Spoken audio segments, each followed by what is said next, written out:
siapa yang membaca Al-Kahfi pada malam Jumat, maka akan diterangkan cahaya antara dia dengan Baitul Atiq, antara dia dengan Ka'bah. Ini ulama hadis mengatakan maksudnya Allah Subhanahu wa taala akan memudahkan dia sering mendatangi Ka'bah, mungkin umroh atau haji, rutin membaca surah Al-Kahfi. Ini pendapat yang paling kuat, yang paling sering dipegang oleh para ulama. Hadis yang kedua diriwayatkan juga, ya, dan ini dua-duanya hadis sahih. Siapa yang membaca surah Al-Kahfi pada hari Jumat, dia akan selamat dari fitnah Dajjal. Dari fitnah Dajjal. Jadi dua-duanya. Kalau saya ditanya, saya menganjurkan diri saya dan juga teman-teman sekalian untuk membaca di dua kali, malam Jumat dan di hari Jumatnya. Masjid di Indonesia banyak, dan saat azan bersautan apa ini? Lalu doa di antara azan, manakah yang lebih afdal? Saya nggak ngerti maksudnya. Kalau azan ada 5 masjid di dekat rumah, yang satu selesai yang lainnya belum misalnya, sudah bolehkah kita berdoa antara azan iqamah? Sudah boleh. Sudah bolehkah kita sholat qobliyah? Boleh, nggak ada masalah. Yang penting ada satu masjid sudah selesai azan dan terdengar, karena patokan azan itu terdengar. Hadis Bukhari Muslim yang pada saat Nabi SAW berkata kepada Ibnu Ummul Maktum, muadzin yang buta, kan Nabi SAW mengatakan, atasma'un nida, apa kau dengar azan enggak? Awalnya kan dia minta izin supaya tidak ke masjid, karena dia buta, jauh rumahnya, enggak ada yang pandu, banyak binatang buas bisa menerkamnya. Nabi SAW awalnya izinkan, kemudian setelah itu turun wahyu dikatakan, atasma'un nida, apa kau dengar azan dengan kupingmu? Dia bilang na'am. Kata Nabi, iya. Kata Nabi SAW, idzan ajib, kalau begitu jawab. Berarti patokannya mendengar. Kalau sudah didengar enggak masalah, gitu kan? Ini tentu dari masjid, ya, dari masjid sekitar.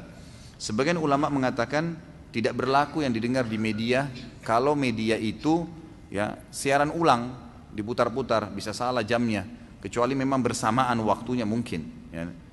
Jadi TV itu sebenarnya tidak dijadikan sebagai patokan, lebih baik masjid sekitar, karena itu yang dijelaskan di dalam riwayat-riwayat. Masya Allah, begitu saya tantang banyak datang, ya. Sudah stop, ya, ini udah banyak. Kalau makanan, minuman dan pakaian haram, doa tidak diterima, apakah sholatnya juga? Karena di tiap gerakan sholat ada doanya. Tentu saja tidak. Dalil datang adalah doa-doa, gitu kan? Ada doa, ya doa saja gitu. Karena doa yang dibaca dalam sholat itu bagian daripada sholat, berarti dia dihitung sholat.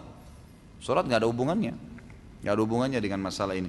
Ini hanya makanan, doa yang secara umum disampaikan. Kalau makanan, minuman dan pakaian haram, hadisnya begitu. Jadi doa yang dibaca dalam sholat tidak ada hubungannya di situ. Allahu a'lam. Saya tahu itu masuk dalam rangkaian sholat. Diambil daripada globalnya sesuatu, gitu kan? Jadi kalau kita sedang mengerjakan sholat, berarti dia adalah judulnya sholat. Apapun yang berkecamuk dalam sholat, yaitu sholat, gitu kan? Seperti misalnya baca Al-Quran dalam sholat, tetap dianggap sholat, bukan baca Qurannya. Padahal kita baca Al-Quran kan di situ. Nah, seperti itu juga dengan masalah doa. Pertanyaan titipan teman, ketika metode hisab tidak bisa menentukan awal Ramadan, berarti sholat fardu juga, karena sering kita jumpai waktu sholat ditentukan jam misalnya. Tentu berbeda, ya akhi, sangat jauh, gitu kan? Hisab dalam menentukan melihat awal bulan, itu kan melihat awal bulan, gitu kan? Kalau menentukan waktu sholat dengan jam, berbeda sekali dengan hisab melihat bulan, sangat jauh gitu.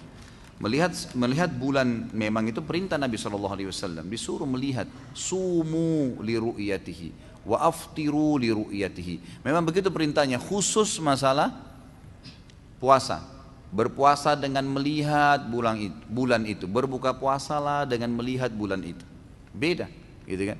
Jadi memang di sini kita lihat penentuannya.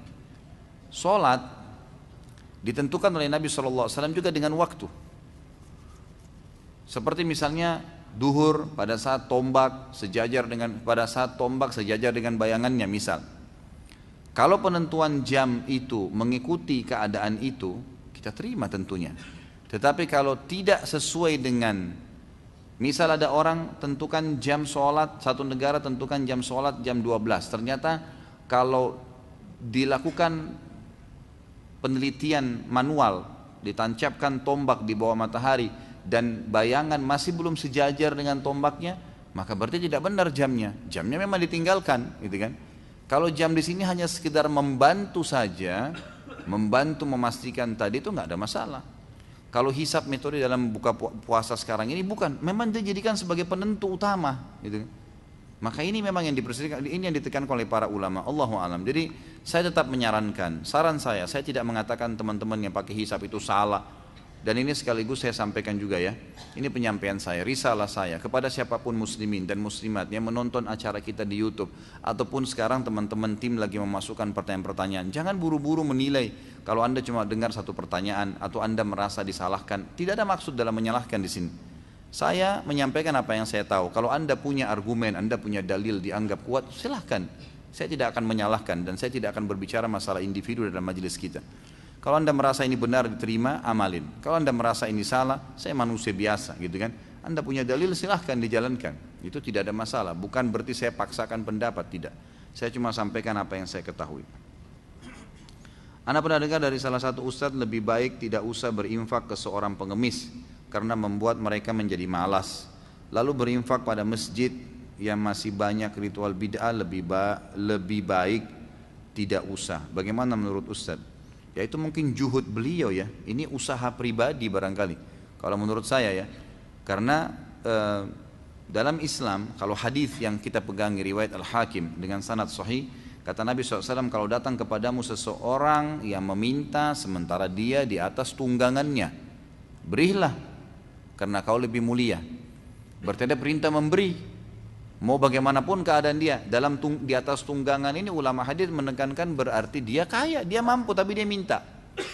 Hadis Bukhari mengatakan yadul ulya khairum yadis sufla. Tangan yang memberi lebih baik daripada tangan yang menerima. Memberi di sini dia fakir atau bukan, tetap ada pahalanya. Tetap ada pahalanya. Terlebih lagi kalau imam fakir, tadi hadis-hadis yang sudah saya sebutkan sebelum saya baca pertanyaan. Bagaimana Nabi SAW memotivasi para sahabat disuruh sedekah walaupun dia punya satu kurma bagi dua. Kalau ada orang susah bagi dua, kasih, gitu kan. Sampai-sampai kalau dia cuma punya satu butir kurma disuruh bagi dua, kasih orang susah kalau dia lihat, gitu kan. Seperti itu motivasi dalam agama. Kalau ada perkataan seorang ustadz, dia mengatakan bahwasanya tidak usah memberi karena melatih pengemis untuk terbiasa. Dari mana dia punya jaminan si fakir yang sedang minta itu, yang mengemis itu memang bisa bekerja? Bukankah sekarang, saya tanya ikhwani, bukankah sekarang banyak sarjana menganggur? Bukankah banyak orang yang fisiknya masih sehat mau bekerja jadi pembantu rumah tangga nggak diterima? Banyak sekali, gitu kan?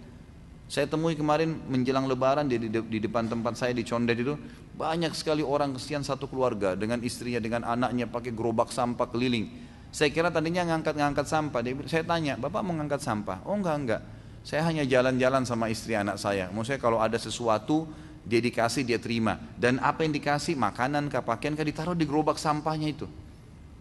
Itu kalau kita lihat fisiknya masih kuat. Suaminya masih kuat, istrinya kuat, anak-anaknya semua pintar-pintar, ada jalan. Tapi buktinya nggak mungkin, saya yakin kalau mereka dapat kerjaan mereka mau kerja seperti itu. Kotor-kotoran untuk apa gitu kan? Pasti orang manusia tidak senang. Tapi begitulah, tidak semudah apa yang kita bayangkan. Jadi jangan kita tarik potensi yang sedang ada atau kelebihan yang sedang ada pada diri kita berarti semua orang sama, gitu. Kita bisa melamar kerja dapat kerja, berarti semua orang bisa melamar dapat kerja. Buktinya banyak orang yang ditolak melamar kerja, gitu kan? Banyak. Jadi kita nggak bisa tahu. Makanya dalam Islam hukumnya hukum zahir yang kelihatan.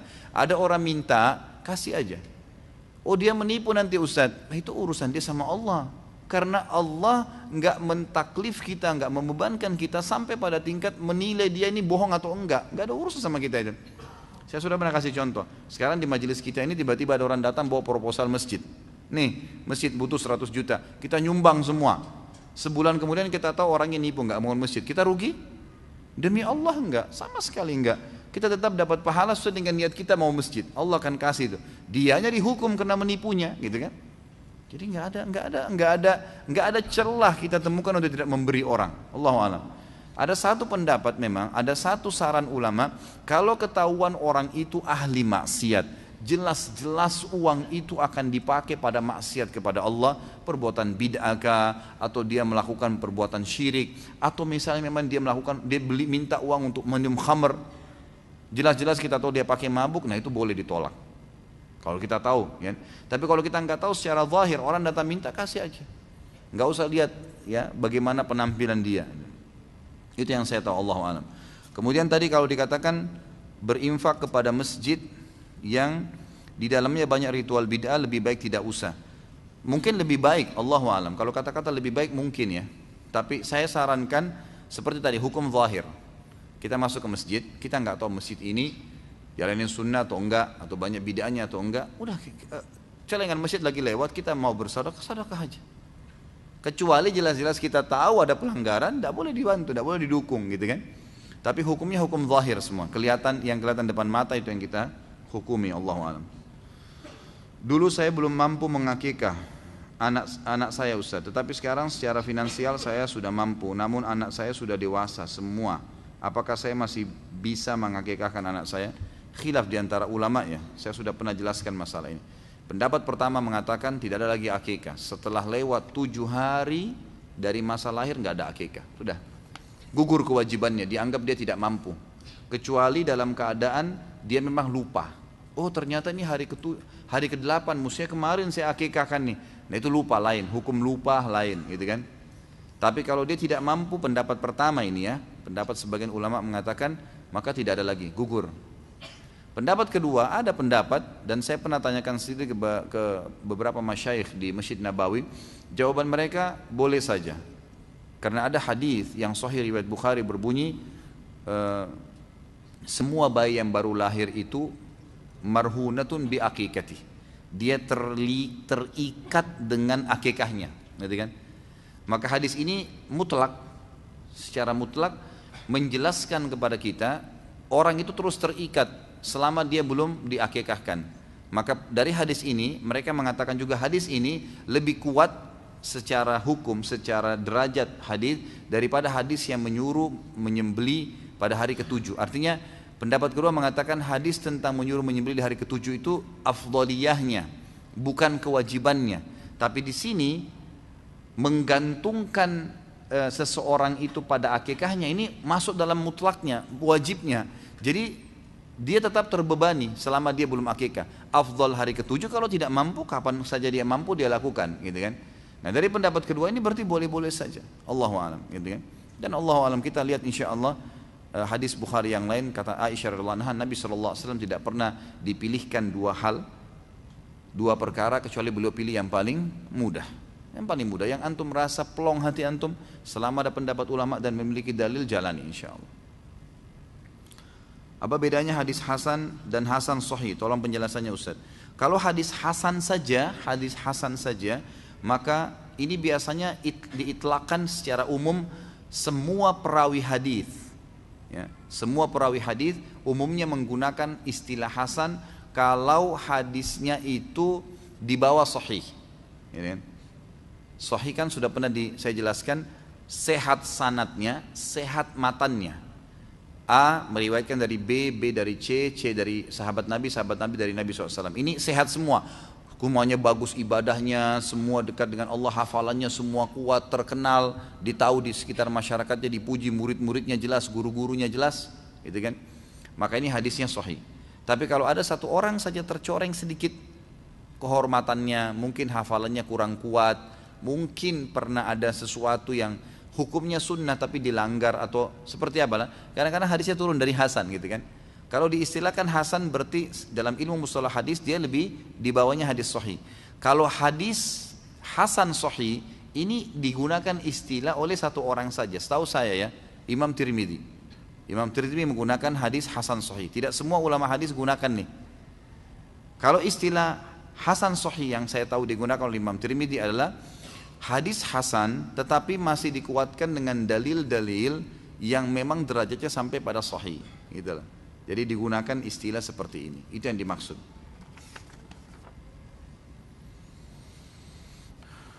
Assalamualaikum, semoga Ustaz dimuliakan oleh Allah Azza wa Jalla. Sama-sama insyaAllah. Apakah ada zakat profesi atau zakat penghasilan dalam Islam? Jika ada, apa dalilnya? Jika tidak ada, apa ini? Bagaimanakah hukum lembaga penerima dan penyalur zakat profesi dan zakat penghasilan tersebut? Ana pernah berdiskusi dengan teman yang pernah bekerja di salah satu lembaga tersebut dan dia bilang untuk nisabnya adalah senilai 520 liter beras ya. Ini sudah pernah saya jelaskan ya, mungkin akhi yang bertanya atau ukhti yang bertanya belum hadir dari awal pertemuan kita. Kalau yang saya tahu memberikan pendapat adanya zakat profesi cuma Yusuf Qaradawi, Dr. Yusuf Qaradawi gitu kan. Beliau mengatakan adanya zakat profesi, dan itu pun setelah beliau ditelusuri oleh sebagian ulama, setelah beliau memang paling banyak memberikan fatwa-fatwa para pengusaha yang ada di Amerika dan di Eropa gitu kan. Mereka ini umumnya pendapatan pemilik perusahaan dan pekerja itu besar-besar, dan mereka untuk meringkas supaya mereka ini tidak perlu repot-repot 1 tahun ngeluarin zakat, keluar istilah zakat profesi. Artinya setiap bulan langsung aja potong deh supaya nggak pusing. Tapi ini dibantah oleh jumhur ulama karena dia keluar daripada syaratnya zakat, harus ada haul. Haul itu masa 1 tahun, dan itu hadis sahih riwayat Bukhari. Tidak ada zakat sebelum tiba haulnya, dan haul ditentukan oleh Nabi SAW dalam riwayat lain adalah 1 tahun, gitu kan? Dan haul ini bisa kita tentukan sendiri, dan ini sudah panjang lebar sering saya sebutkan. Setahu saya Allahu a'lam ini tidak ada dalil, dalam masalah ini, cuma ijtihad saja, dan sebaiknya tidak ada. Karena zakat pun selain haul masa 1 tahun juga dilihat kemampuan orang itu, dia mampu nggak keluarin zakat nanti. Gitu. Ada orang misal gaji pegawai 2 juta, ternyata pengeluaran dia 2 juta juga. Ini termasuk orang miskin, nggak dia bukan fakir, tapi miskin. Fakir itu adalah seseorang yang tidak tahu mau makan apa hari itu, apalagi besok. Tidak ada pendapatan sama sekali. Tapi kalau orang miskin punya pendapatan tapi pas-pasan, atau kadang-kadang bahkan dia utang sama orang lain. Mungkin di sini masuk pembantu rumah tangga, supir yang bawa mobil, mungkin pegawai di perusahaan yang memang gajinya tidak mencukupi, sementara dia terima 2 juta atau 1,5 juta misalnya. Sementara anaknya 3, ada istrinya, kemudian mertuanya numpang sama dia, kebutuhan banyak, nggak bisa. Maka ini malah masuk menerima mustahik, mau masuk dalam kategori orang menerima zakat, gitu kan. Jadi Allah alam yang saya tahu ini tertolak oleh pendapat jumhur ulama, karena memang tertolak bukan cuma karena pendapat ya, karena bertolak belakang dengan hadis Bukhari tentang masalah haul 1 tahun itu. Kemudian tolak ukur 520 liter beras, ini saya belum pernah temukan nih. Tolak ukurnya yang saya tahu emas, gitu kan. 85 gram emas, itu hadis-hadis sahih menjelaskan masalah itu. Jadi memang saya tidak tahu nih dari mana perhitungannya itu. Dalam menuntut ilmu ada yang hukumnya fardu ain dan ada fardu kifayah. Jika kita ingin melanjutkan studi, apakah kita harus menuntut ilmu yang sifatnya fardu ain tersebut, yaitu ilmu agama atau ilmu syar'i? Lalu bagaimana jika kita melanjutkan studi lainnya dengan tujuan pengembangan karir? Apa saran Ustadz? Kalau nuntut ilmu syar'i memang fardu ain. Antum tidak ada pilihan di situ, kayak hadir di majelis ilmu begini, dan tidak harus hadir majelis ilmu ya, boleh dengar ceramah, boleh beli DVD, boleh baca buku, pokoknya fardu ain sifatnya, memang secara individu diwajibkan. Talabul ilmi faridatun ala kulli muslim, hadis sahih. Menuntut ilmu itu wajib bagi setiap muslim dan muslimah, itu memang wajib. Artinya ilmu agama di sini. Kalau ilmu selain agama hukumnya fardu kifayah. Artinya dia wajib, tapi kalau sudah ada yang tuntut dari antara kaum muslimin tidak harus mau numpuk-numpuk ke situ, gitu kan. Maka itu sifatnya begitu. Kalau antum lanjutin studi yang sifatnya fardu kifayah, boleh-boleh saja. Orang dari S1 mau ke S2, S2 ke S3, silakan kejar karirnya. Boleh saja. Islam tidak menutup seseorang itu untuk menjadi orang yang lebih baik dari sebelumnya, malah dimotivasi, gitu kan. Tapi jangan tutup diri dari menuntut ilmu syar'i. Dan alhamdulillah sekarang kan media sudah luar biasa. YouTube ini sudah luar biasa. Kemudian banyak lah ya yang bisa digunakan, mungkin beli DVD-nya, mungkin juga hadir ceramah seperti sekarang sudah banyak ceramah-ceramah yang seperti pernah saya isi kita dari sini, kemudian disambung ke Amerika, itu kan sudah kemana-mana, gitu kan. Itu sudah bisa kita hadir. Ya. Mungkin banyaklah fasilitas untuk itu. Jadi nuntut ilmu syar'i jangan ditinggalkan, karena ilmu syar'i itu memang dibutuhkan dan tidak ada batas, sampai kita tua pun, bahkan sampai meninggal tetap menuntut ilmu syar'i. Anda pernah mendapatkan broadcast dari salah satu grup bimbingan Islam mengenai sholat sunnah 4 rakaat setelah sholat Jumat, dan sholat tersebut dilakukan di tempat lain, bukan di masjid tempat kita tunaikan sholat Jumat. Apakah ada dalil sahih tentang amalan tersebut? Setahu saya riwayat Imam Ahmad hadis Hasan, sanadnya Hasan, kalau Nabi SAW memerintahkan untuk mengerjakan 4 rakaat sholat Dan Nabi SAW pernah mengerjakan 4 rakaat itu 2 rakaat di masjid dan 2 rakaat di rumah beliau. Dan ini sunnah, boleh saja, gitu kan. Artinya kalau dia memang merasa khawatir dia kalau kembali tempat kerja nggak bisa sholat, dia mau sholat 4 rakaat di masjid, insya Allah boleh saja, sunnah, nggak ada masalah. Kalau dia mau sholat 2 rakaat di masjid, 2 rakaat di rumahnya, alhamdulillah. Kalau dia mau sholat semua di rumahnya juga boleh, afdal malah, gitu kan. Karena kata Nabi SAW, semua sholat itu afdal dikerjakan di rumah kecuali maktubah, sholat 5 waktu, gitu kan. Jadi kalau mampu kita kerjakan di tempat yang kita menetap malah lebih bagus. Manakah lebih utama, masjid dekat tapi imamnya perokok? Surah Al-Baqarah 195, dan janganlah kamu menjatuhkan dirimu ke dalam kebinasaan. Masjid agak jauh dan imam tidak perokok. Hendaklah seseorang sholat di masjid yang dekat dengannya dan jangan mencari-cari masjid lain. Ibnu Hibban dalam Al-Majruhin. Mohon petunjuknya Ustaz. Kalau misalnya imam itu tahu hukum rokok, sudah tahu hukumnya, nggak boleh, gitu kan? Karena dorornya lebih besar daripada manfaatnya, tetap dia lakukan. Tentu lebih baik antum cari masjid yang imamnya tidak merokok. Jadi makin terjaga muru'ah, kehormatan hubungan antara seorang hamba dengan Allah, maka makin baik kita menjadi imam, makmum di belakangnya, kan gitu. Karena imam itu makin sempurna, makin bagus. Tapi kalau dia tidak tahu hukumnya, memang belum pernah ada yang sampaikan, dia tidak tahu. Sementara syarat-syarat lain, bacaannya benar, gerakannya benar, gitu kan, maka tidak ada masalah setahu saya. Allahu a'lam, tidak masalah, gitu kan. Beberapa sahabat pernah terjadi sholat di belakang imam yang sempat mabuk, gitu kan. Juga ada hadis Nabi SAW yang berbunyi, kalau kalian sedang menjadi makmum pada seorang imam dan imam itu melakukan kesalahan, maka dia berdosa pada Allah dan sholat kalian sah, gitu kan. Jadi ada penyebutan seperti itu. Dan juga ada hukum dalam masalah buku-buku fikih kita disebutkan hukum sholat di belakang majhul hal. Majhul hal ini enggak jelas statusnya, orang ini syirik atau enggak ya, atau dia buat kesalahan atau enggak, kita enggak tahu, maka sah aja sholat di belakangnya. Kecuali kita sudah jelas-jelas tahu dia penyembah kuburan, dia memang orang yang berbuat banyak kemaksiatan kepada Allah, itu lain, gitu kan. Tapi kalau kita enggak tahu hukum zahir, hukum yang kelihatan saja.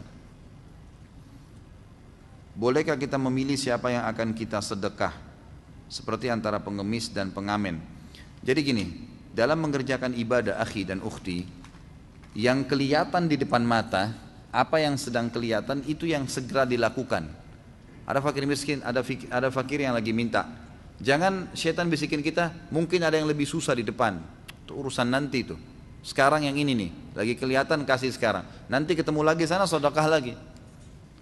Kalau secara kebetulan memang bersamaan, ada pengamen dan ada pengemis, dan kita memang melihat yang lebih penting adalah memberi kepada pengemis misalnya, maka boleh-boleh saja, kalau bersamaan ya. Tapi kalau enggak, siapapun yang ada di depan kita maka berikan langsung. Insya Allah mudah-mudahan itu ya sudah dicatat pahala Allah SWT. Mengenai menabung untuk umroh dan pembiayaan umroh di bank syariah, berangkat dulu lalu selesai umroh mencicil biaya tersebut, apakah diperbolehkan? Kalau memang tidak tambah apa-apa, tidak ada biaya di situ, artinya dia membantu Anda untuk itu, insya Allah nggak apa-apa, gitu kan.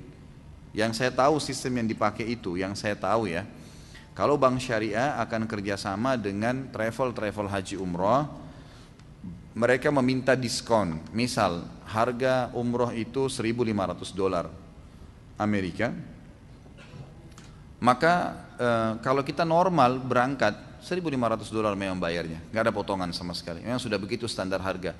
Tapi karena perbankan syariah datang kepada travel mengatakan saya bisa mendatangkan 100 jemaah. Kemudian saya minta diskon, dikasih nggak? Baik, per orang saya kasih $100 misalnya. Maka perbankan ini mempermudah orang supaya bisa berangkat, nasabah-nasabahnya itu mereka tawarkan cicilan 12 bulan misalnya, dengan cara tetap $1.500. Allah alam, setahu saya tidak ada celah salah di sini, boleh-boleh saja. Ya, dia mempermudah orang untuk ibadah. Ya, itu setahu saya tidak ada masalah insya Allah. Ana bersama teman sedang mengembangkan komunitas sedekah air, yaitu membantu daerah-daerah yang kekeringan. Contoh memberikan mesin pompa air di pesantren-pesantren yang kekurangan air, untuk dananya diperoleh dari para donatur-donatur. Yang mau Anda tanyakan, apakah kami sebagai pengurus komunitas sedekah air ini diperbolehkan menggunakan sebagian dana dari para donatur untuk Satu, biaya perjalanan ke pesantren-pesantren, kebanyakan di daerah-daerah untuk survei dan eksekusi pemasangan pompa. Yang kedua, untuk membuat souvenir-souvenir, baju, gelas, mug, dan lain-lain sebagai hadiah untuk para donatur. Boleh saja.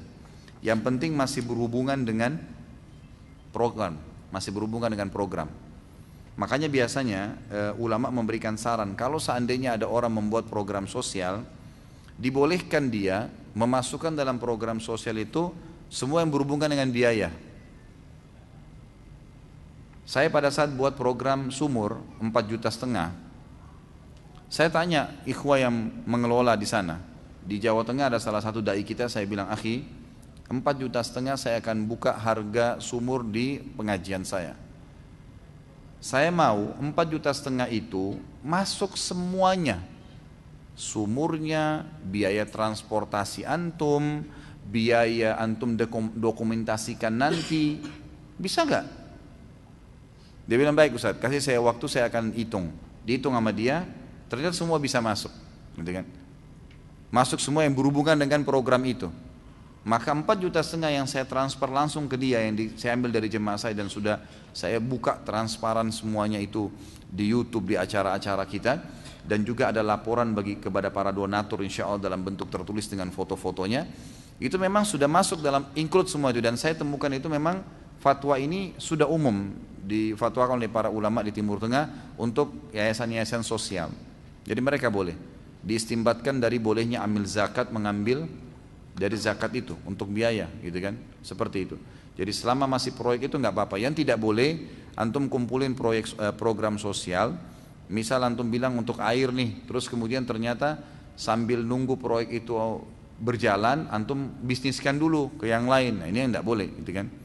Tapi kalau memang itu hanya murni ke situ, insya Allah nggak apa-apa.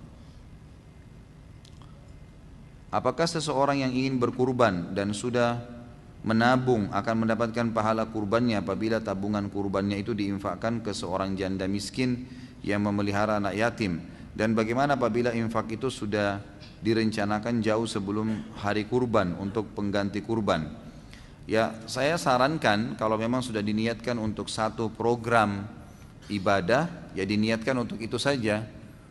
Misal kita sudah nabung, coba kita nabung setiap bulan 100.000 untuk nanti Idul Adha saya mau kurban. Udah biarin aja. Ada orang yang janda miskin susah, kita bantu dengan yang lain semampunya. Kecuali dalam keadaan memang tidak ada sama sekali biaya, tidak ada lagi dana, dan kita harus keluarkan.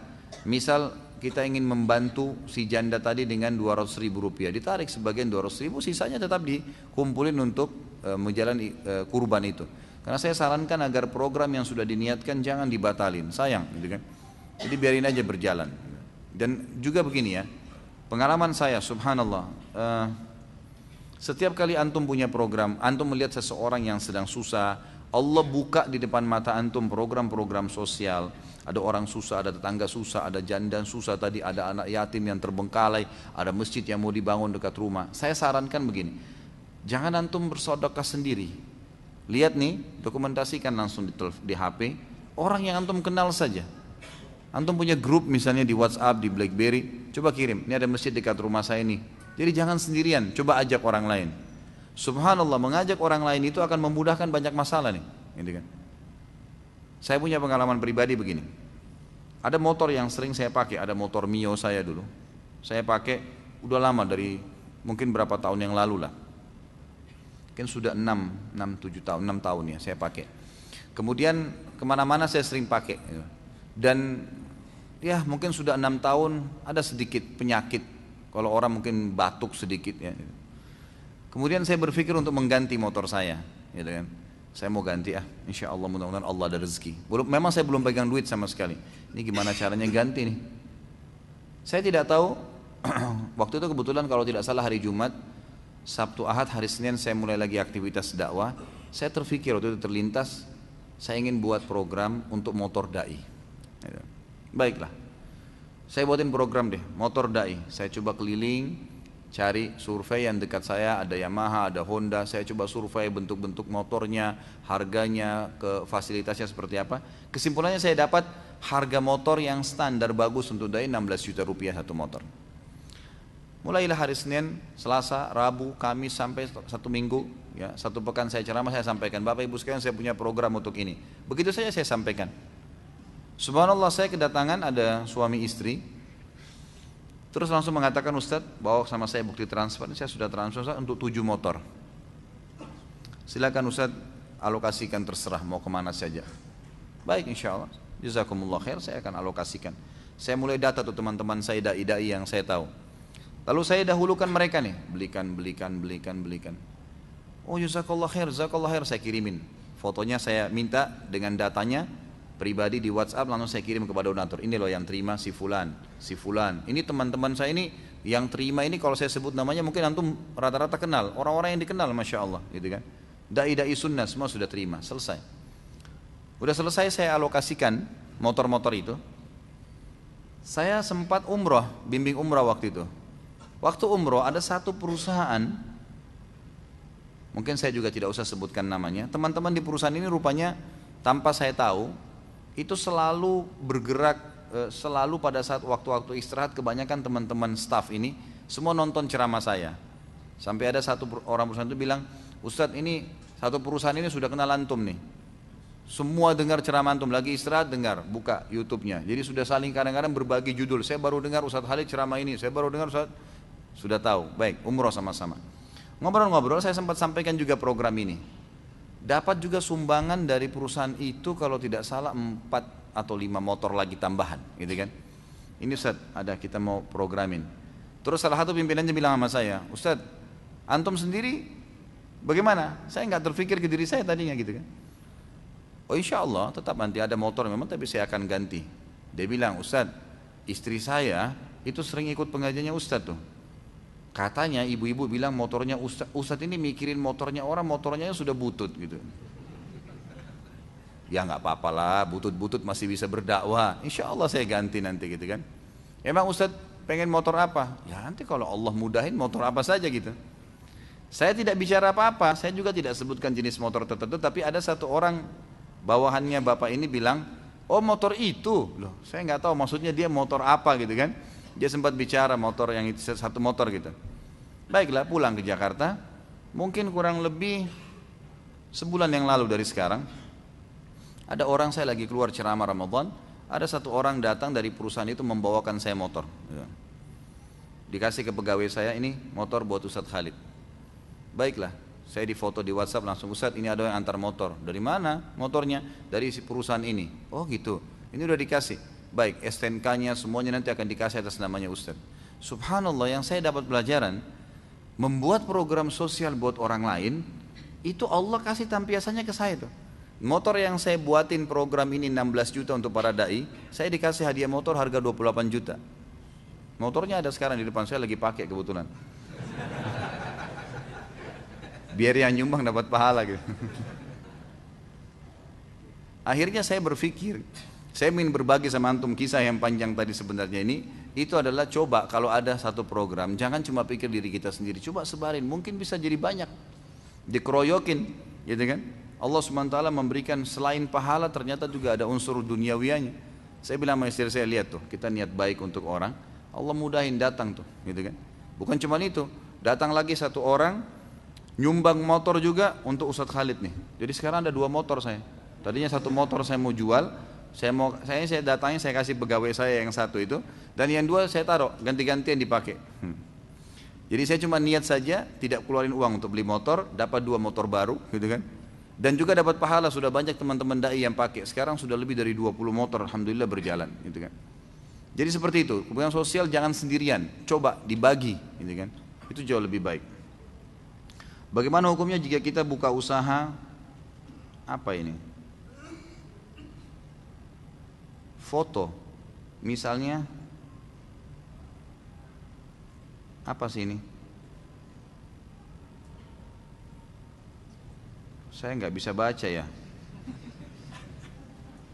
Baik, nanti kita lihat kalau masih ada waktu. Bagaimana menurut Ustaz tanggung jawab orang tua atau ayah ibu terhadap kehidupan anaknya apakah baik mempersiapkan materi untuk pendidikan lalu untuk menikah lalu sampai untuk bekerja? Tentu saja orang tuanya makin banyak menyiapkan kebutuhan anaknya, makin besar pahalanya. Tentu saja. Kata Nabi SAW dalam hadis Bukhari, engkau meninggalkan anakmu dalam kondisi berkecukupan, jauh lebih baik daripada engkau membiarkan atau meninggalkan mereka. Nanti kamu meninggal dalam kondisi mereka meminta-minta kepada orang lain. Kata ulama hadis dari hadis ini, bahwasanya memang memberikan atau menyiapkan fasilitas anak-anak itu sangat baik, pahalanya besar. Jadi nggak masalah, itu baik sekali. Saya dulu kuliah di urusan fotografi. Saya ingin mengerti tentang hukum fotografi dalam Islam. Apa hukumnya mencari nafkah dari fotografi? Contoh, foto pernikahan, foto dokumentasi acara. Pertemukan antara profesi antum itu dengan halal haramnya Allah. Gitu kan? Begitu saja. Fotografi haram kah? Tergantung. Yang difoto siapa? Gitu kan? Untuk siapa foto itu? Kalau antum foto orang-orang yang telanjang ya haram. Dosa. Pendapatnya juga haram. Tapi kalau foto macam yang lain ya, yang lain mungkin bekerja untuk, seperti misal ada salah seorang ikhwan, dia datang ke restoran kemarin di tempat saya, kemudian dia menawarkan untuk foto menu, buat menu misalnya. Jadilah foto menu itu, dia bisa tuh, dia bawa kamera, dia datang, dan akhirnya artinya bisa dialihkan kepada hal-hal yang lain. Kalau hal itu tidak berbau maksiat kepada Allah SWT tidak ada masalah. Yang saya tahu ya, Allahu alam. Tapi kalau foto perkawinan, ini Allah alam, yang saran saya pribadi lebih baik dijauhi, karena nanti akan kemana-mana ya. Nantinya tidak mungkin cuman pengantin yang mau difoto, nanti keluarganya juga tidak tahu semua pakai jilbab atau tidak, dan beragam macam rentetan. Akhirnya kita berada telur yang di ujung tombak gitu. Bisa saja tiba-tiba kita terjerumus dalam perbuatan salah, akhirnya sedikit masalah jadi pendapatan haram. Allahu alam. Apa hukumnya memajang foto dalam rumah, termasuk foto Masjidil Haram atau Nabawi? Saya sudah pernah bilang, kalau foto yang berjiwa, gitu kan, manusia, hewan, jin, ya, ulama masukkan jin dan juga masukkan malaikat di sini. Kalau 4 makhluknya Allah ini, maka tidak boleh, gitu kan, dipajang. Karena memang ada hadis Nabi SAW, rumah yang terdapat gambar yang berjiwa tidak akan dimasuki oleh malaikat, gitu kan. Jadi kalaupun darurat antum punya foto di rumah, maka minimal sekali taruh di album, kapan butuh baru dibuka, gitu kan. Seperti itu. Karena memajangnya punya hukum sendiri, dan antum bisa kembali penanya ke buku yang pernah saya bawa, judulnya Rumah-rumah yang tidak dimasuki oleh malaikat. Itu bisa dilihat insyaallah. Bagaimana hukumnya jika bekerja atau mempunyai bos yang non muslim? Apakah rezeki yang dihasilkan dari gaji setiap bulannya haram? Tergantung jenis pekerjaannya. Kalau masalah pemilik perusahaan itu non muslim tidak ada masalah. Tapi jenis produk yang dijual, kan itu menilai pendapatan halal atau tidak dari, kalau dagang ya, atau bekerja satu perusahaan, dari produk yang dijual, sistem yang dipakai. Nah, kalau ini tidak melanggar agama, maka tidak ada masalah. Masalah pemilik non muslim itu tidak ada masalah. Itu bukan hal yang menghalangi seseorang untuk bekerja. Dalam keadaan safar, apabila tempat kita singgah selama safar selama 3 hari di dekat masjid, apakah tetap boleh melaksanakan sholat sunnah seperti rawatib? Kalau antum niatnya tidak qasar, mau itmam, mau sholat sempurna, maka sholat sunnah rawatib gak apa-apa. Karena itu kan pilihan ya, sedekah dari Allah. Artinya musafir itu boleh jamak qasar, boleh itmam, bebas. Jangan dianggap harus, enggak, boleh. Kalau kita lagi musafir dari Jakarta ke Surabaya, kebetulan silaturahim dengan orang tua misalnya, di dekat rumah orang tua ada masjid, kita juga tidak ada kegiatan penting, mau ikut sholat itmam seperti mukim, itu nggak masalah, malah lebih baik, gitu kan? Kata para ulama, dilihat kondisinya. Kalau kondisinya dia bisa sempurnakan itmam dan itu dia tidak ada kegiatan apa-apa, maka itu lebih baik. Tapi kalau dalam kondisi dia ada kegiatan lain, dia boleh mengambil keringanan itu, boleh dia jamak qasar.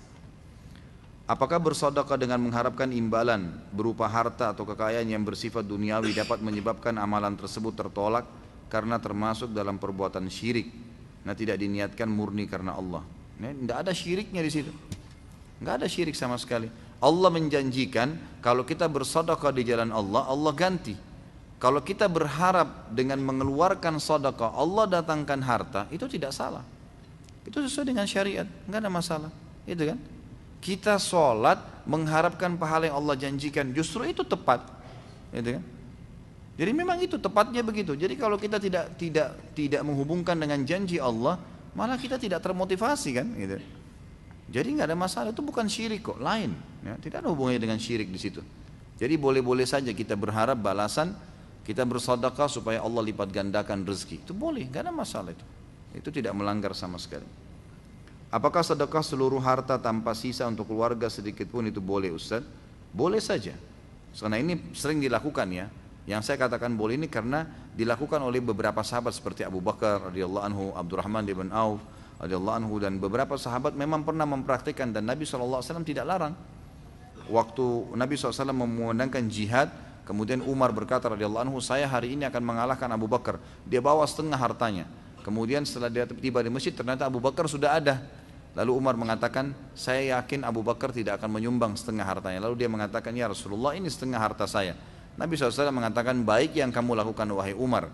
Lalu Umar penasaran tanya, wahai Abu Bakar, ya Rasulullah, Abu Bakar sedekah apa? Ya, maka Nabi SAW mengatakan, Abu Bakar mensedekahkan seluruh hartanya, gitu kan? Dan waktu Nabi SAW tanya, wahai Abu Bakar, apa yang kau sisakan untuk keluargamu? Dia bilang Allah dan Rasulnya. Nabi SAW tidak tegur nih perbuatan. Tapi memang ada pendapat para ulama yang mengatakan Abu Bakar radhiyallahu anhu terkenal dengan sedekahnya yang banyak, dan selalu dikatakan beliau mensedekahkan semua hartanya. Yang dimaksud dengan semua harta adalah yang sedang dia miliki pada saat itu, bukan aset ya. Jadi misal kita lagi di masjid, ada nih sumbang buat masjid, sumbang buat jihad, kita lagi punya 1 juta rupiah di kantong, kita keluarin semua nih, berarti kita sedang mensedekahkan seluruh harta kita pada saat itu yang kita milikin. Ini lebih tepat, perilaku Abu Bakar, ulama cenderung mengatakan seperti ini, karena pada saat Abu Bakar membawa harta yang dia miliki dalam bentuk ya dirham dan dinar pada saat itu, beliau masih punya aset-aset kebun, masih punya peternakan unta dan dan kambing waktu itu enggak semuanya dibawa ke Nabi SAW, tapi dianggap dia mensedekahkan semua yang dia miliki. Jadi yang dia miliki pada saat itu yang bisa digunakan oleh dia, itu disedekahkan. Jadi seperti itu, Allahu a'lam, yang saya tahu. Apa hukumnya datang ke walimah urs yang tidak syar'i? Biasanya sering bercampur baur antara pria dan wanita. Saya sarankan hadir akad nikahnya saja. Akad nikah saja. Nggak usah ada hadir di gedungnya, gitu kan? Karena itu nanti akan lebih banyak efek tidak baiknya. Minimal kita dengar musik, nanti lihat auratnya orang, nanti nggak enak disalamin sama perempuan atau orang yang lebih tua, terus kita dianggap sombong karena dianggap lebih muda, dan beragam macam godaan syaitan. Udah, hadir yang wajib itu di akad nikah, itu wajibnya, gitu kan? Dan sebenarnya sunnahnya yang Nabi SAW contohkan, setiap habis akad nikah langsung walimah ursnya, langsung acara makannya, itu sunnah Nabi. Kalau kita kan dipisah ya, akad nikah sekarang nanti malam baru gedung. Berarti acara gedung malamnya itu sudah bukan kewajiban, yang ahli akad nikah itu yang wajib, gitu kan. Jadi hadir akad nikahnya saja. Apa hukumnya menyumbang ketika walimah urs? Ya kalau niatnya sedekah umum insya Allah nggak apa-apa. Tapi tidak ada secara khusus ya dalil yang saya tahu, sebatas ilmu saya, tidak pernah Nabi SAW secara khusus menyuruh membawa Aisyah pada saat mendatangi radhiyallahu anha perkawinan-perkawinan wanita Ansar di Madinah itu membawa uang, itu belum pernah. Saya belum pernah temukan ada riwayat. Tapi umumnya ulama bilang kalau dia masukkan dalam sedekah secara umum, karena dia anggap memang orang menikah mungkin butuh biaya, dia mau kasih, maka itu boleh-boleh saja. Surah apa ya? Apa ini? Sunnah-sunnah apa yang dilakukan ketika anaknya lahir? Ya hari ke-7 diberikan nama, dicukur rambutnya, kemudian ditimbang dengan timbangan emas atau perak. Lalu misal rambutnya setelah dicukur 1 gram, dicari nilai emas waktu itu berapa, lalu disedekahkan, atau nilai perak. Kemudian diberikan nama pada waktu itu, selain diakikahkan. Kemudian juga disunnahkan dari itu hari ke-7 ya, dari hari pertama lahir sampai hari ke-7 sunnahnya ditahnik, dikunyain kurma sampai halus oleh orang soleh atau orang tuanya, baru ditempelkan di langit-langitnya. Jadi yang sampai halus sekali, sedikit saja, kemudian ditaruh di tenggorokan, sedikit ya, jangan 1 butir kurma, keselak nanti bayinya. Jadi sedikit saja diambil. Nanti kalau dia sudah isap, kemudian memang sudah habis, baru dikasih sedikit lagi, gitu kan? Jadi seperti itu, dan ini boleh orang soleh atau orang tuanya. Dalilnya orang soleh adalah Nabi SAW, karena seringkali para sahabat membawa anak-anak bayi mereka yang baru lahir, dan Nabi SAW mentahniknya, diantaranya Abdullah ibn Zubair radhiyallahu anhu majma'in. Salat sunnah ba'diyah isya 4 rakaat, apakah benar pahalanya seperti salat sunnah di malam Lailatul Qadar? Allahu a'lam. Saya belum pernah temukan nih. Yang saya tahu ba'da Isya cuma 2 rakaat, tidak pernah ada dalil menyebutkan 4 rakaat. Sedikit menyimpang dari tema, dari tadi menyimpang. Yang masalah sedekah cuma sedikit saja. Ini Allahu alam nih yang banyak nih. Ana belum lama mengikuti manhaj salaf, kurang lebih 1 tahun. Di rumah ana masih sendiri, istri dan orang tua belum terlalu mengenal sunnah dan cenderung memusuhi yang namanya salaf. Pertanyaan, bagaimana cara ana mendakwahi dan memberikan pengertian bahwasanya apa yang ana fahami sekarang adalah hak. Yang paling pertama, tunjukkan sunnah pada mereka. Senyum, lebih ramah, lebih dermawan, gitu. Jangan begitu kenal sunnah abus, tahu abus? Mukanya, matanya melotot, kata-katanya tajam, buang muka. Ini penyakit standar ini ikhwan. Begitu mulai sudah ikut sunnah, sudah enggak isbal celananya, begitu ketemu orang yang paling pertama matanya lihat celananya. Isbal enggak? Begitu isbal ahli nar. Enggak mau ngomong, enggak mau senyum. Dari mana ini akhi? Dari mana? Akhwat kita begitu. Begitu diberi salam oleh tetangganya ibu, wah jilbab gaul. Jilbabnya yang pertama dilihat, karena belum jilbab syar'i. Malah senyum. Ada tamu datang, assalamualaikum, waalaikumsalam, lebih ramah, salaman, beli orang minuman, makanan. Saya pernah kasih saran, diundang perbuatan bid'ah nih. Ini ada undangan. Banyak ikhwan dan akhwat kita, sampai ada yang ngaku sama saya tuh. Dia tutup pintunya supaya tetangganya pikir dia tidak ada. Tujuannya supaya nggak diundang di acara bid'ah gitu kan. Untuk apa nih? Jadi kalau tetangganya faham seperti apa yang dia mau memang, dianggap dia keluar, datang nggak lagi besok? Datang lagi, tahun depan diundang lagi nggak? Diundang lagi. Kenapa buka? Assalamualaikum, waalaikumsalam. Orang datang senyum, langsung senyum. Oh silakan bu, masuk, silakan pak, masuk, duduk, salaman. Setelah duduk, ya, salamannya laki-laki sama laki-laki, perempuan sama perempuan. Setelah duduk, gitu kan, berikan dulu minuman, tanya kabarnya, nggak usah langsung to the point. Tunjukkan sunnah Nabi SAW. Dalam hadis Bukhari, siapa yang mengaku beriman kepada Allah dan hari akhir, dia harus apa? Mengikram tamunya. Tahu ikram itu apa? Ikram itu senyum, ramah, hidangkan makanan, minuman, selalu begitu. Tradisi Nabi SAW kalau datang tamu, itu nggak nanya mau apa langsung, nggak. Dihidangkan dulu makanan, minuman, duduk. Setelah itu adabnya, sudah kenyang dia, sudah makan, sudah minum, baru dia sampaikan. Dan adabnya itu biasanya dibiarkan tamu yang nyampein, bukan ditanya ada apa enggak. Dia enggak sampai dia pulang, berarti dia cuma mau datang bertamu saja, enggak apa-apa. Jadi datang ramah, ya sudah selesai diberikan makan minum baru dikasih, ini ada undangan ya, acara ini. Baik, kita tahu acara bid'ah. Baik, caranya, oh iya terima kasih, jazakallah khair undangannya. Jadi jangan, wah maulid, wah ini itu gitu, bid'ah, nggak bisa ini, haram. Ya akhi, jazakallah khair, jazakillah khair undangannya. Tapi begini ya, saya ikut pengajian, nah ceritain. Kalau ada ustadz saya mengatakan, kayaknya ini belum pernah dicontohin oleh Nabi SAW. Jadi mungkin saya belum bisa hadir gitu kan. Tapi yang saya tahu sunnah Nabi, misal kalau dia ngundang untuk acara maulid yang kita tahu Nabi tidak pernah contohin. Yang saya tahu kan itu tujuannya untuk mengetahui sejarah Nabi ya. Kita kebetulan ada buku sirah Nabi yang lebih, ini saya hadiahin silakan dibaca. Misal contoh, gitu kan? Atau apalah ya, apa saja undangan kita jadikan itu sebagai ajang orang nyaman, gitu. Orang nyaman sama kita. Jadi senyum, supel. Kalau ada orang mati, kita yang paling pertama takziah. Paling pertama muncul kita di situ, gitu kan? Takziah sunnah Nabi, datang doakan, sabarkan, pulang. Antar makanan, antar minuman, sunnah Nabi.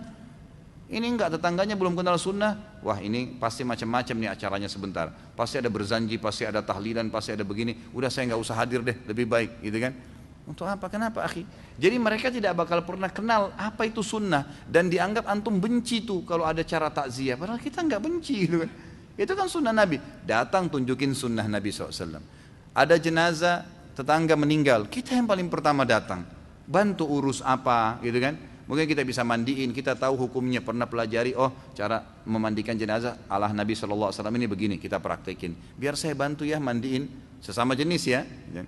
Jadi mandiin, baik kita mandiin, kita yang kafani, oh ini ada buku nih, ada buku cara kafanin begini, kita kasih hadiah buku-buku. Jadi kita masuk praktekin sunnah sama mereka. Mestinya begitu. Antum laki-laki sudah kenal sunnah, makin sayang sama istrinya, makin ramah, ya gitu kan. Kalau dulu tidak pernah meluk, sekarang lebih sering meluk. Tidak pernah kata sayang, sekarang lebih senang sayang. Sekarang lebih supel, lebih suka membantu kasih uang. Dulu cuman berapa, 1 bulan, sekarang lebih. Wah, ini bagus nih perubahannya. Istrinya bisa tanya, taklim di mana tuh?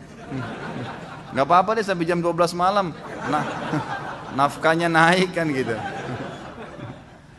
Tapi kalau antum tambah pelit, sudah berjenggot, kemudian mukanya nggak pernah senyum, lalu istrinya minta, bang beli ini dong, nggak ada. Nggak usah mubazir, banyak-banyak, nggak usah. Pelit. Padahal Nabi SAW sangat ringan tangan, gitu kan? Pahalanya besar. Jadi tunjukkan sunnah kepada mereka, gitu kan? Jangan malah musuhin. Jadi kita hadir di masyarakat, ada kerja bakti kita yang paling pertama, ngambil cangkul, bersihin got, kita kerja sama mereka, tunjukin.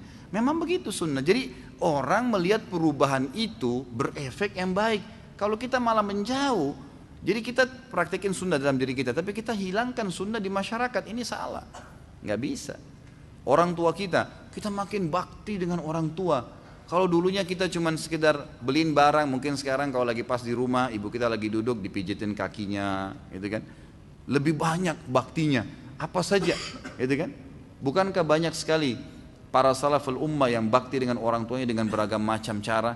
Ada yang sengaja dinginin susu terus diminumin dengan tangannya, gitu kan. Ada yang sengaja membersihkan kotorannya orang tuanya, banyak perbuatannya. Gitu kan? Buat yang memang luar biasa sunnah, pasti orang tua kita senang tuh, karena ternyata perubahan secara penampilan ini membawa efek lebih baik ke masyarakat, dan memang itu sunnah Nabi SAW. Mestinya begitu, gitu kan? Jadi mulai sekarang belajar senyum, ya. Ini yang sudah ikuti taklim sunnah, senyum dengan wajah kepada wajah saudaramu adalah sedekah. Bersedekah, orang sedekah cuma sedikit, kita lebih banyak sedekahnya, kita lebih banyak, gitu kan. Sebarin buku-buku, bagi Al-Quran, masjid dekat rumah, mau dibantu, kita yang lebih banyak membantu, seterusnya, gitu kan. Maka itu insya Allah akan lebih menjadi asas dakwah yang lebih tepat, gitu. Seberapa penting hadiah dalam suami istri? Apakah mempengaruhi rasa cinta? Masa mesti diajar ini? Hah? Atau mungkin belum pengalaman kali? Baiklah. Tentu saja penting. Kata Nabi SAW, tahadu, tahabu. Saling memberikan hadiah, maka kalian saling mencintai. Jadi memang bagus, berikan hadiah. Berikan hadiah. Makin sering kita beli hadiah kepada orang tua, kepada pasangan hidup, kepada anak, kepada siapa saja teman-teman, itu bagus. Berikan hadiah. Dan hadiah itu subhanallah, walaupun murah menyenangkan, gitu kan? Punya nilai, karena dia diberi hadiah. Berikan hadiah. Apa saja. Kalau istri kita suka bunga, beliin bunga, gitu kan. Kalau dia suka makanan, beliin makanan. Mungkin suka dengan pakaian atau perabot rumah, dibeliin pada saat ada rezeki. Buat memang kejutan-kejutan sehingga membuat dia bahagia. Itu bagus, ya. Tidak ada masalah.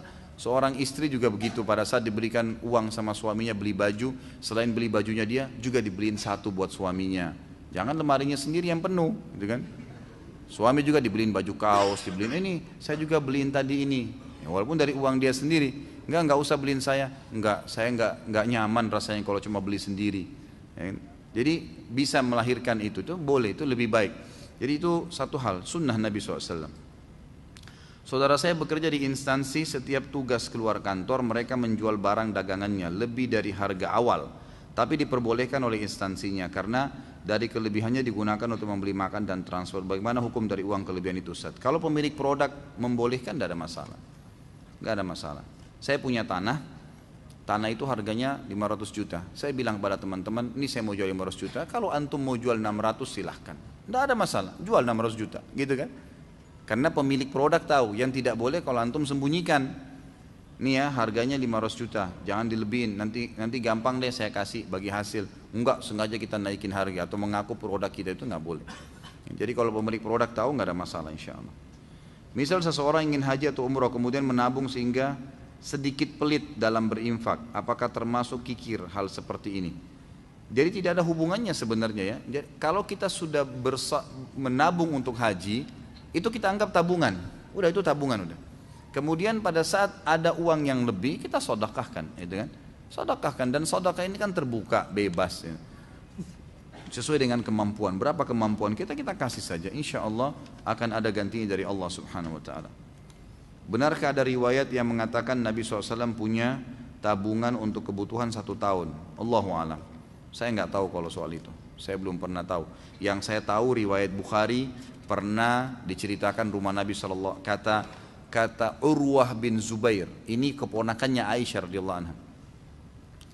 Dia mengatakan, saya pernah datang kepada bibiku Aisyah dan Aisyah berkata, apakah kau tahu wahai anakku? Aisyah berkata kepada ponakannya Urwah bin Zubair, karena Urwah ini ibunya namanya Asma, ya kan?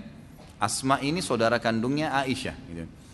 Apakah kau tahu wahai anakku, kami pernah di rumah Nabi SAW sebulan tidak pernah nyalain api, gak ada masakan.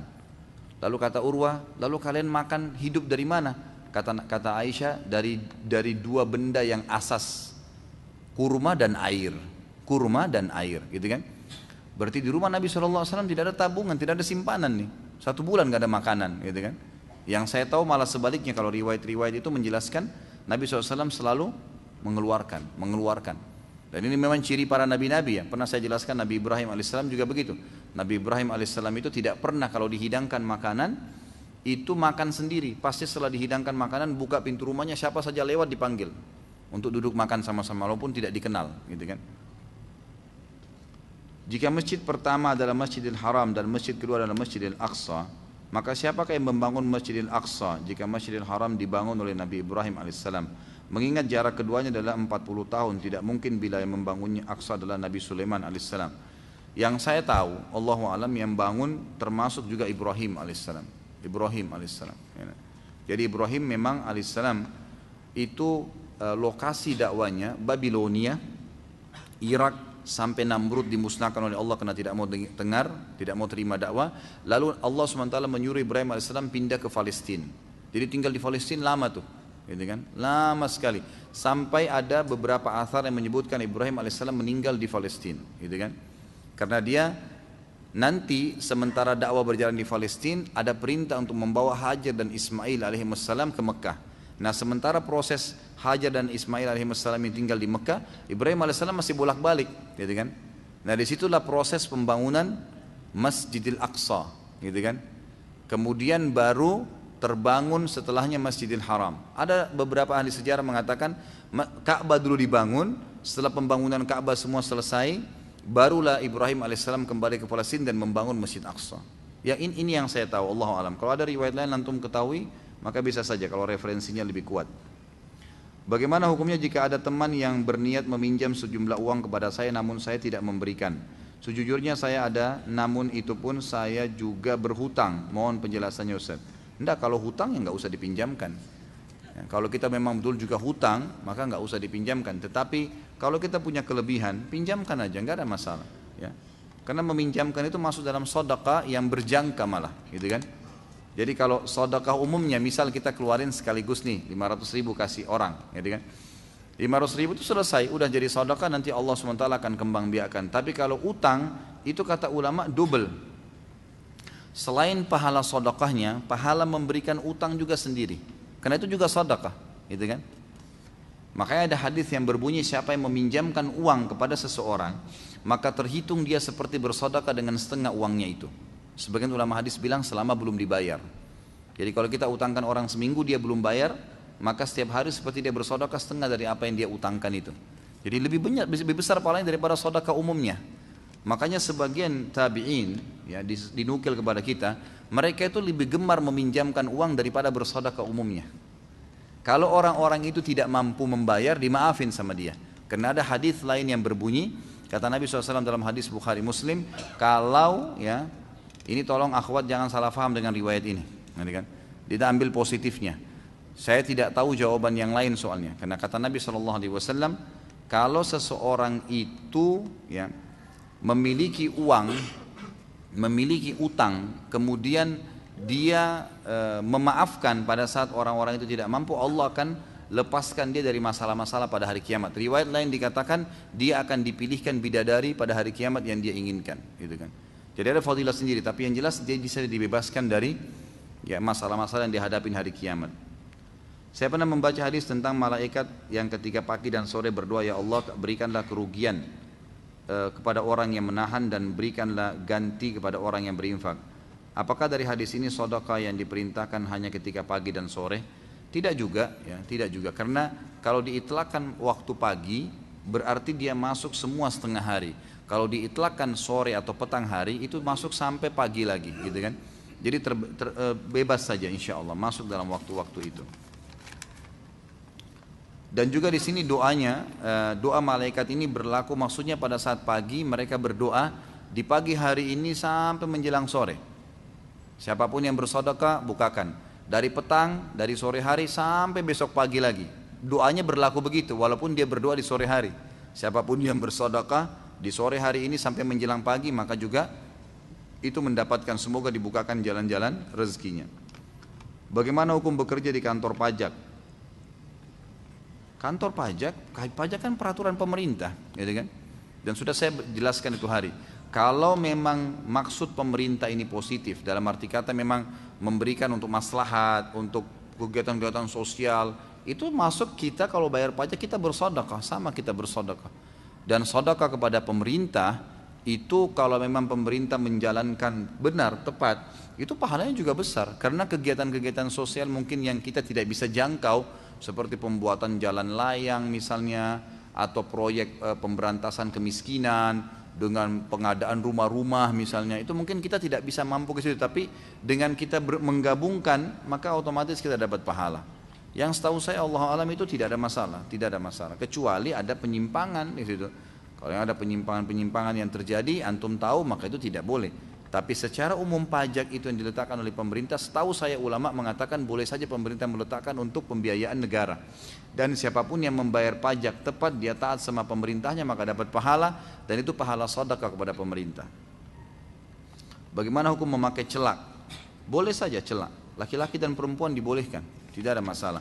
Tetapi bagi perempuan dianjurkan ya untuk memakai di tempat-tempat yang tidak menjadi fitnah, karena celak itu kan malah membuat mata kelihatan lebih terang, lebih baik, lebih terbentuk gitu kan. Maka ini sebaiknya dijauhi kalau di tempat-tempat umum. Tapi kalau laki-laki itu boleh di tempat umum pun, karena Nabi SAW salah satu ciri beliau yang sering diceritakan oleh para sahabat kalau bertemu dengan Nabi SAW itu di matanya ada celak. Dan ada jenis celak yang dianjurkan untuk dipakai, itu namanya ithmet ya. Alif ta mim dal, ithmet. Jadi kalau salah seorang di antara antum lagi umrah, di Indonesia juga sebenarnya ada tapi tidak semua tempat jual. Saya kemarin untuk umrah sempat beli dan saya letakkan di toko saya. Itu memang tidak banyak karena belum banyak orang kenal, tapi memang ada hadis Bukhari berbunyi ithmet itu menguatkan pandangan mata dan menumbuhkan bulu mata. Nah, itu dianjurkan untuk dipakai memang, dan itu ada dua macam, ada yang panas, ada yang dingin. Jadi kalau antum beli sampai beli pun tanya aja, kalau nggak ngerti bahasa Arab, bahasa Arab itu panas har, ya, kalau dingin itu barid. Ya, biasanya ditulis tuh kalau ngerti bahasa Arab ditulis har atau barid.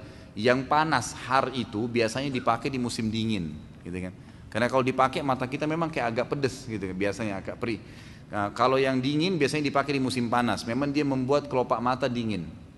Kadang-kadang saya sering pakai dan itu positif saja, bagus gitu kan? Itu termasuk sunnah Nabi SAW. Apakah harus melepaskan pekerjaan yang sudah ada, pekerjaan ada keharaman, sedangkan dia belum punya pekerjaan halal yang lain dan masih punya utang di bank cukup besar, bagaimana caranya? Subhanallah, ini butuh keyakinan. Kata Nabi SAW dalam hadis Bukhari, man taraka syai'an lillah abdalahu khairan min. Siapa yang meninggalkan sesuatu karena Allah, Allah akan gantikan yang lebih baik. Jadi memang jangan antum tunggu, kalau tahu itu haram, kemudian antum tunggu sampai dapat pekerjaan, sampai kapan nih? Kalau kita meninggal sebelum dapat pekerjaan halal gimana? Gitu kan? Konsekuensi nggak boleh. Nanti saya berzina aja dulu deh sampai saya dapat istri. Langsung faham kalau gini ya. Nggak bisa, harus tinggalin. Dosa ditinggalin sambil cari yang halal gitu kan. Jadi harus begitu. Dalam satu riwayat Ustadz menceritakan faedah bersedekah sepertiga pendapatan. Bagaimana kalau jumlah gaji yang diterima masih belum mencukupi kebutuhan? Bolehkah diganti menjadi seperempat? Boleh saja. Jadi di sini ada hadis Nabi SAW yang berbunyi, mulailah bersedekah untuk dirimu sendiri. Kata Nabi SAW ya, artinya pendapatan kita itu prioritaskan kebutuhan kita yang mendesak ya. Kita butuh makan misalnya sepiring, kita butuh beli baju satu, mungkin transportasi, kita butuh biaya kita. Lalu keluargamu, lalu yang lebih sedekahkanlah secara umum. Jadi orang yang pas-pasan memang tidak apa-apa kalau dia tidak sedekah itu. Atau mungkin dia masih mau memperkecil dulu jumlahnya, itu nggak ada masalah. Insya Allah nggak masalah.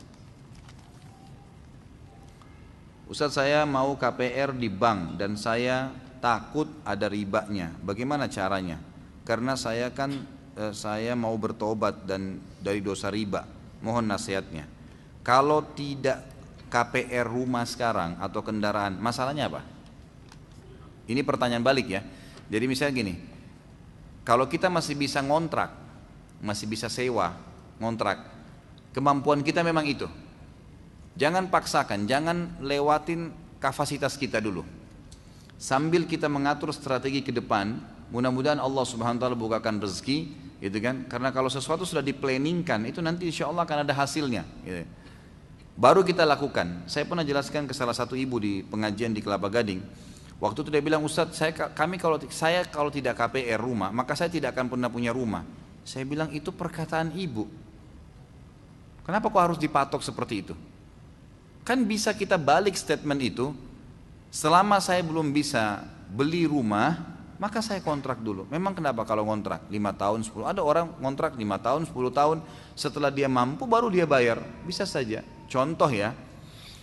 Atau memang paling tidak dia mungkin bisa lari ke KPR yang melalui perbankan syariah yang dia pastikan akadnya. Saya juga terus terang belum tahu seperti akad 100% masalah perbankan, karena mungkin setiap perbankan syariah punya akad masing-masing gitu kan.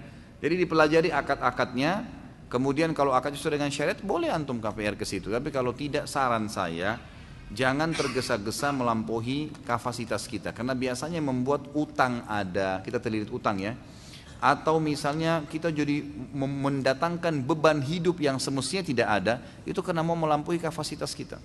Ya itu, memaksakan diri. Akhirnya banyak orang terlalu banyak KPR-nya, terlalu banyak cicilannya, waktu dia meninggal tidak sempat dibayar, disita, semuanya akhirnya menjadi pembayaran utang, akhirnya keluar anak-anak dan istrinya, umumnya ya, itu tidak dapat warisan. Umumnya mereka begitu, waktu hidup luar biasa, mobilnya mewah, rumahnya mewah, habis itu habis semua diambil oleh bank-bank ini, gitu kan, disita semuanya. Akhirnya anak-anak nggak dapat warisan. Untuk apa? Melampaui kapasitas kita. Nikmatin proses hidup itu, sabar, nikmatin, insya Allah akan ada jalannya. Tapi tidak mungkin orang yang berusaha, orang yang berdoa ikhtiar Allah nggak bukain. Itu banyak sekali fakta lapangan sudah dibukain oleh Allah SWT. Ustaz, kalau ibadah yang tidak dituntunkan atau diajarkan Rasulullah SAW, apakah boleh diamalkan pada apa ini? Apa ini?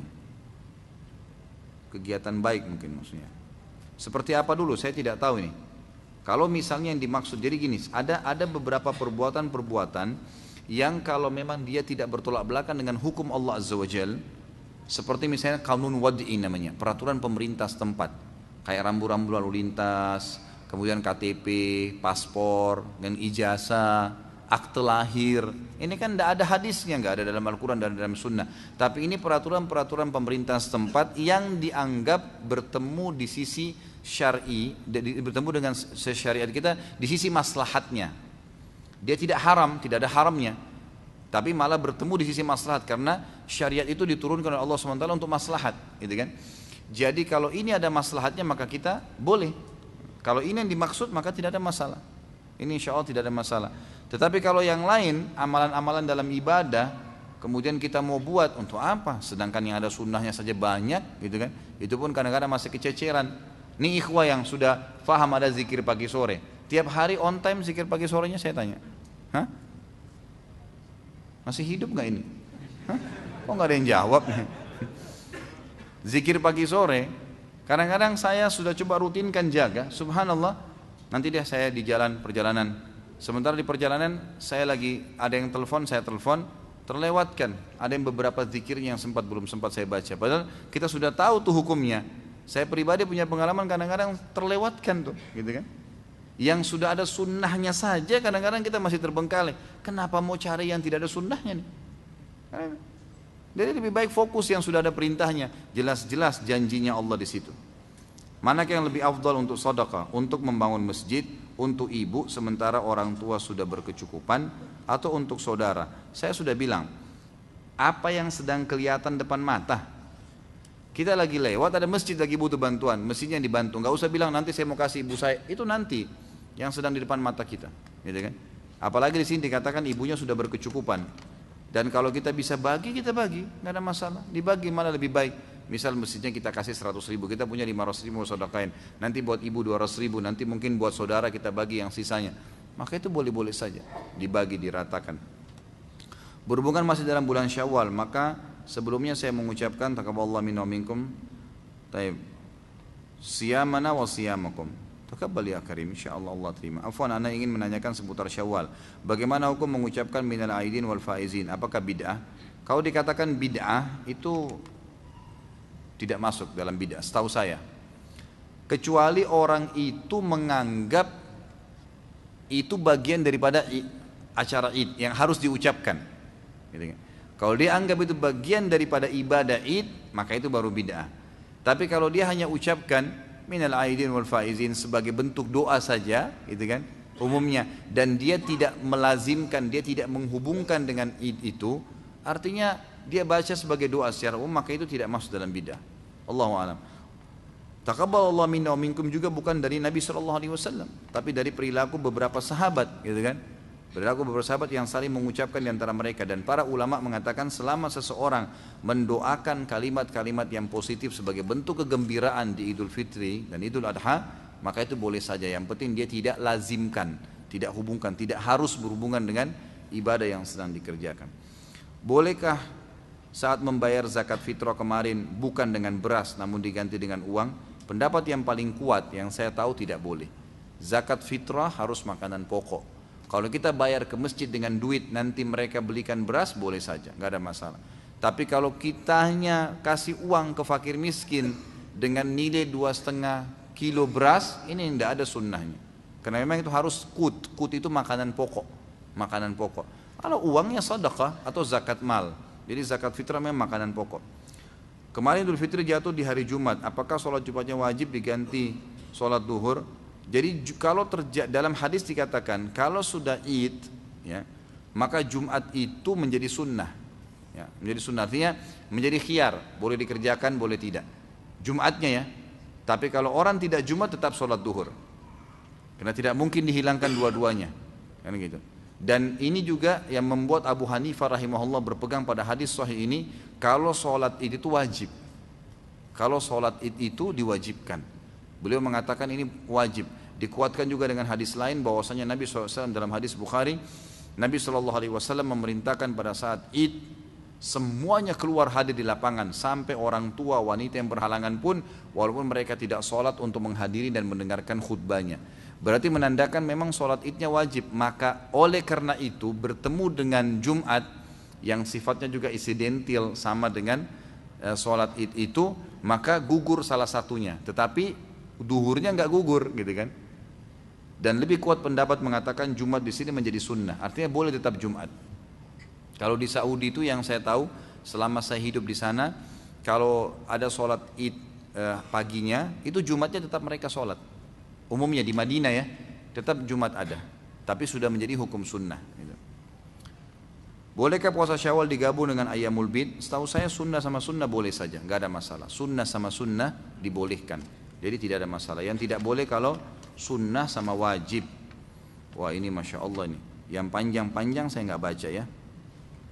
Ini sudah jam 9. Apa batasan zuhud dengan bakhil? Beda sekali. Zuhud itu mendahulukan akhirat dari dunia. Ya, perhatikan definisinya ya. Zuhud itu mendahulukan akhirat dari dunia.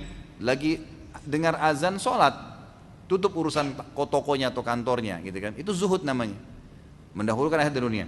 Kalau bakhil, Tidak bisa dipertemukan batasannya. Bakhil memang tidak mau memberi, berarti dia tidak ingin akhirat. Bentrok ini, ya kan? Jelas tidak bisa dipertemukan dua-duanya. Bagaimana sikap hemat yang baik dalam Islam? Kalau hemat lain, hemat boleh. Hemat itu tidak mubazir, ya. Artinya beli sesuatu yang dibutuhkan. Kalau tidak dibutuhkan nggak usah. Misal kita pengen makanan, beli makanan yang secukupnya. Juga mungkin ada yang mau disedekahkan, jangan beli berlebihan sehingga akhirnya nanti mubazir, dibuang. Itu kurang lebih yang saya tahu masalah hemat. Ada sebagian orang yang menabung cukup banyak dan jarang bersedekah karena dia beranggapan jika menabung banyak maka zakat mal yang akan dikeluarkan juga akan banyak dan dia mencukupkan dirinya dengan ini. Bagaimana mendakapi hal tersebut? Zakat mal itu adalah pensucian harta tadi. Untuk mensucikan harta itu. Beda posisi sedekah yang tidak ada persentasenya dan dikeluarkan kapan saja dengan zakat. Dia nggak bisa mengatakan kalau seakan-akan yang saya pahami sini nggak usah bersedekah deh, zakat mal aja, gitu kan? Padahal sebenarnya zakat mal itu pensucian hartanya dan itu nanti kalau tiba haul 1 tahun. Kalau sedekah nggak mengenal itu, kapan saja. Makanya ulama mengatakan sebenarnya dari sisi balasan nanti itu bisa lebih banyak sedekahnya karena sedekah bisa lebih banyak yang dikeluarkan dan secara umum zakat mal masuk dalam itlaq sedekah, masuk dalam itlaqnya sedekah. Jadi kalau yang saya sarankan tidak ada hubungannya dengan ini karena dia tidak pernah tahu, mungkin saja pas tiba haulnya dia lagi banyak atau mungkin tiba-tiba jadi bangkrut, bisa terjadi. Akhirnya kalau dia bangkrut gimana? Nggak ada zakat mal, nggak ada sedekah, jadi sedekah saja, gitu kan? Nggak ada hubungannya, jangan dihubungkan dengan itu. Bagaimana hukumnya seorang akhwat memakai cincin pernikahan dengan tujuan agar untuk meminimalisir gangguan dari laki-laki yang ingin menggoda. Sementara di sisi lain kita mengetahui bahwa cincin pernikahan bukanlah kebudayaan Islam. Setahu saya nggak perlu, ya, nggak perlu. Insya Allah dengan menjaga interaksi dengan lawan jenis tidak akan diganggu kok. Insya Allah, apalagi hijabnya hijab syar'i, insya Allah tidak akan diganggu. Yang terakhir, bagaimana hukumnya apabila seseorang yang melakukan suatu dosa yang harus dikenakan hukum had untuk taubat, sementara dia tidak dikenai hukum had karena pemerintah setempat memang tidak memberlakukan hukum had. Apakah taubatnya diterima? Bagaimana kondisinya di akhirat nanti? Kalau sudah taubat diterima insya Allah. Kalau sudah taubat diterima walaupun tidak ada hukum had. Beranjak daripada hadis yang pernah saya jelaskan, waktu ada seorang sahabiat ya berzina, kemudian dia minta disucikan kepada Nabi SAW agar dihukum, dirajam karena dia sudah menikah, maka dia kebetulan hamil. Kata Nabi SAW apa? Pulanglah sampai kau selesai melahirkan. Di sini ditanggapi oleh para ulama hadis. Selain memang wanita hamil tidak didirikan kepadanya had, dan juga wanita hamil itu dihitung selama dia hamil masa iddah kalau dia cerai. Dari sisi lain, Nabi SAW memberikan kesempatan dia bertaubat. Pada saat dia datang setelah melahirkan, dia bilang, ya Rasulullah, saya sudah melahirkan nih, dirikan had pada saya. Kata Nabi SAW, anak ini punya hak untuk kau susui, susuilah 2 tahun, gitu kan?